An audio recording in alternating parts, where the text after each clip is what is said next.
গোপিনীদের অধিষ্ঠাত্রী দেবী কাত্যায়নী। গোপিনীরা তারই পুজো করে আর কৃষ্ণ বর ভিক্ষে চায়।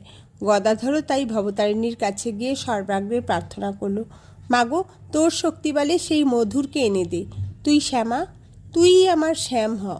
কিন্তু সেই মধুরের যে সর্বসত্তাধিকারিণী, সেই মহাভাব ভাবিনী রাধারানীকে তুষ্ট না করলে চলবে কেন? রাধারানীর কৃপা না হলে হবে না কৃষ্ণ দর্শন। রাধারানীর জন্য ধ্যানে বসল গদাধর। নিত্য স্মরণ মনন করতে লাগলো সেই অকাম প্রেম মূর্তির। আকুল আবেগে অবিরাম বলতে লাগলো তাকে, আমাকে দেখা দাও, আমি তোমারই সখী, তোমারই সঙ্গিনী, আমাকে বঞ্চনা করো না। অদর্শনের বিরহ যে কি তা তো তুমি জানো।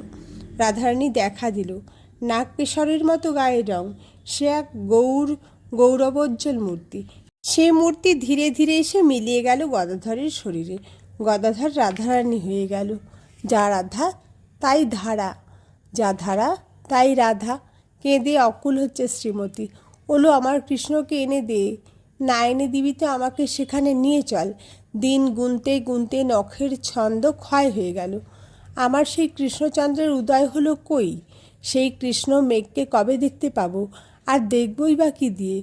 মোটে তো দুটো মাত্র চোখ, তাতে আবার নিমিক, তাতে আবার বাড়িধারা। ওলো, নিমিখে নিমিক নাহি সয়, আমি দেখব কি করে?